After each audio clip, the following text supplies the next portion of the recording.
Normalmente, a metáfora da metamorfose descreve algo bonito, não é? Claro. Pensamos logo numa lagarta que se fecha num casulo e sai de lá uma borboleta incrível. Exato. É aquele processo clássico da natureza que nos inspira renovação e esperança e tudo mais. Mas os textos que temos hoje para a nossa análise profunda propõem um cenário completamente aterrador. Sombrio mesmo. Muito.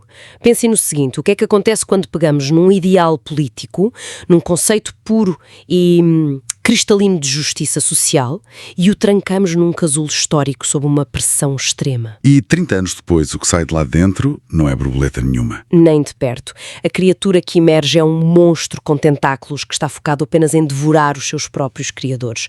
É surreal. E é exatamente essa anatomia desta mutação ideológica que vemos detalhada nos excertos da obra A Geração da Utopia, do Pepetla. É uma obra pesada e o objetivo do nosso mergulho de hoje, para quem nos ouve, é mapear como é que este grupo de jovens idealistas que se uniu contra o colonialismo vê os seus sonhos virarem cinismo e corrupção ao longo de 3 décadas.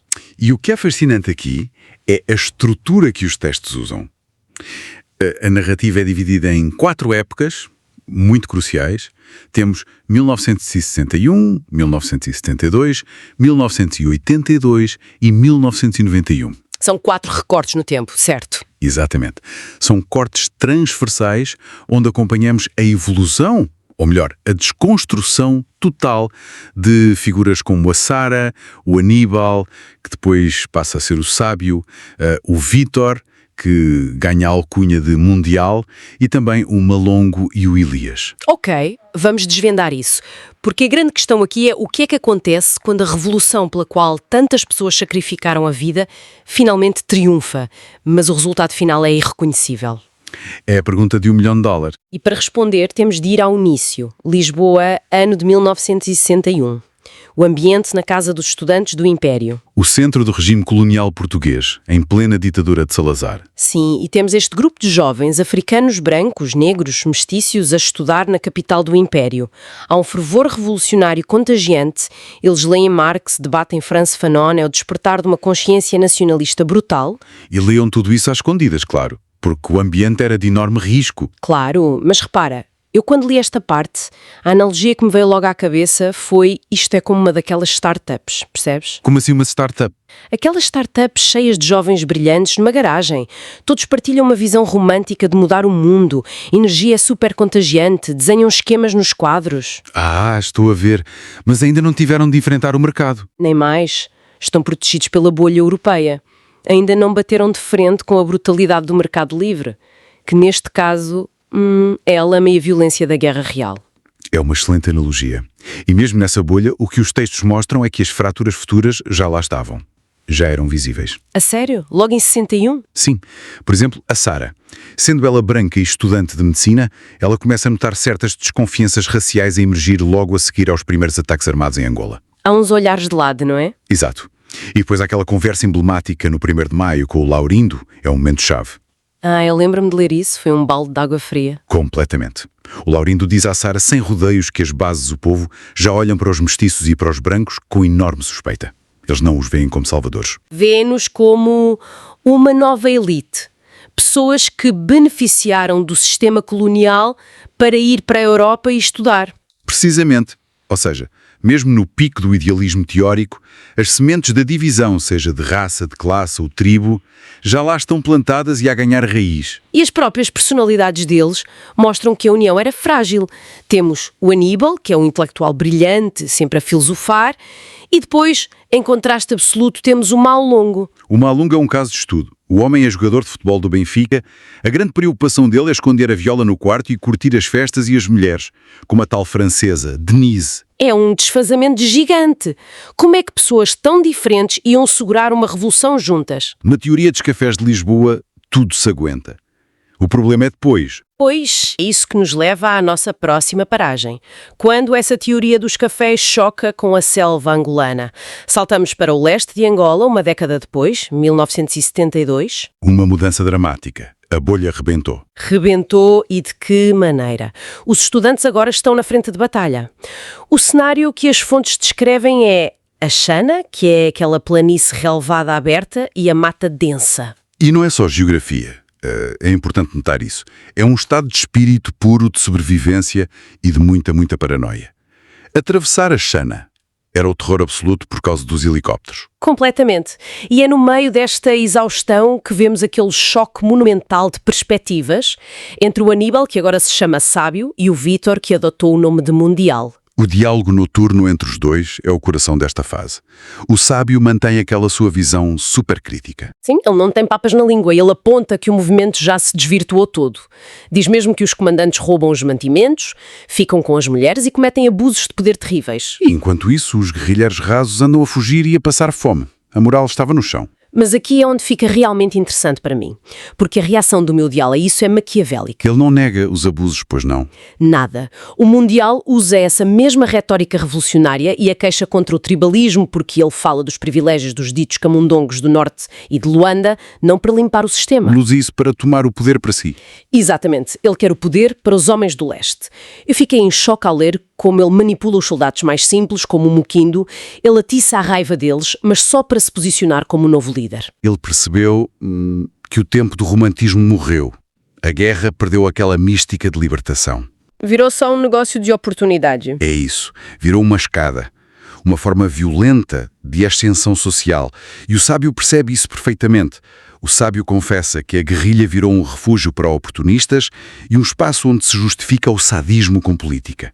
É uma derrota moral avassaladora para o intelectual do grupo. Ele desiste da ação. Totalmente. A bússola moral dele paralisou. E a grande ironia nisto tudo é que esta mesma guerrilha, toda disfuncional e corrompida, acaba por vencer e ganhar a independência de Angola. Sim, eles ganham o país. E isso leva-nos à terceira época das fontes. Angola pós-independência, em 1982. Que tipo de país é que constroem estes sobreviventes endurecidos pelo cinismo? Bom, a utopia claramente não se realizou. Nem de perto. O retrato do pós-independência é desolador. O Sábio, por exemplo, o nosso grande intelectual, isolou-se do mundo. Refugiou-se fisicamente e mentalmente. Sim, ele foi para a Praia da Cautinha, no sul. Recusou todos os privilégios, todos os cargos que lhe ofereceram e vive lá como um autêntico ermita. A ter conversas com uma árvore, não é? A mangueira Mussoli. Sim, ele conversa com a mangueira, o que por si só mostra o quão quebrado ele está. Mas é neste exílio que surge a metáfora mais poderosa do texto, o polvo. A metáfora do polvo é genial. Quando era miúdo, o Sábio quase foi apanhado por um polvo gigante nessas águas. E agora, é adulto, esse monstro marinho representa outra coisa. Representa a burocracia, certo? Exato. O sistema burocrático e corrupto que tomou conta de tudo após a independência. Os tentáculos do polvo são as cunhas, a corrupção, os esquemas que asfixiam a sociedade. Mas repara, ele culpa a si próprio e aos seus pares por isso. Sim, o Sábio faz uma autópsia impiedosa à dita elite crioula. E aos intelectuais, ele percebe que eles falharam miseravelmente. Falharam por quê? Por causa do modo? Por causa da culpa. Eles sentiam culpa por terem tido acesso a estudos e livros, enquanto o resto do povo era explorado. Então cederam o espaço. E ao recuarem, deixaram a porta escancarada para a mediocridade e o autoritarismo tomarem conta do poder governativo. Nem mais. O vazio de poder nunca fica vazio por muito tempo. O que me leva a perguntar-te uma coisa. Com tudo isto, afinal, o que é que significa a expressão a geração da utopia, segundo o próprio texto? O Sábio reflete sobre isso num tom quase de lamento. Ele diz que foram de facto uma geração utópica, mas apenas por um breve instante na juventude. Só quando estavam na Europa, a salvo. Pois. E ele conclui que a geração não falhou por não conseguir aplicar as ideias quando chegou ao poder. A grande catástrofe é que eles apodreceram muito antes de lá chegar. No mato, durante a guerra. Exato. Assim que cheiraram a possibilidade do poder, cada um começou a manobrar as vases para garantir o seu próprio tacho. Egoísmo puro. E a consequência económica disso é brutal nas fontes. Sim. Porque enquanto os idealistas como o Sábio se fecham em copas, surge uma nova classe a prosperar. Os famosos candongueiros. Sim, um mercado negro. É horrível, o texto descreve uma burguesia que lucra rios de dinheiro à custa da miséria absoluta de deslocados da guerra que continuava a dizimar o país nos anos 80. E é um sistema que não se sustenta só com a opressão. Quando a população bate no fundo do poço, precisas de algo novo para as distrair. Precisas de vender uma nova esperança, o que é a ponte perfeita para o nosso último ato, e de longe o mais cínico. Luanda em 1991, A capital do novo status quo. onde os antigos estudantes revolucionários estão agora na meia-idade.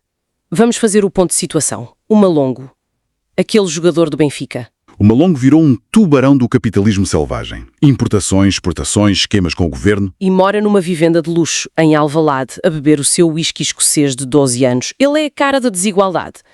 E depois temos o Vítor, o Mundial. Esse escalou até o topo da política, é ministro de Estado. Mas é um ministro paranoico. Está a morrer de medo de perder os privilégios com a transição para o multipartidarismo. Vive agarrado aos guardas e aos carros oficiais. E para segurar esse poder, eles precisam de ajuda. E adivinha quem regressa da Nigéria? O Ilias. E esta reviravolta é de loucos.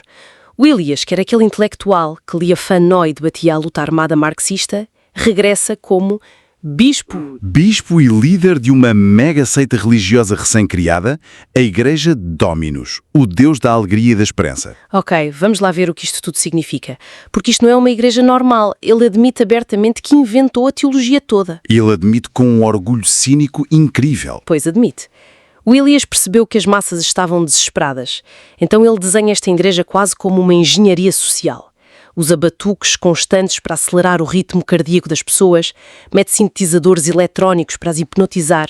E luzes, todo um aparato sensorial para provocar transes. É marketing puro.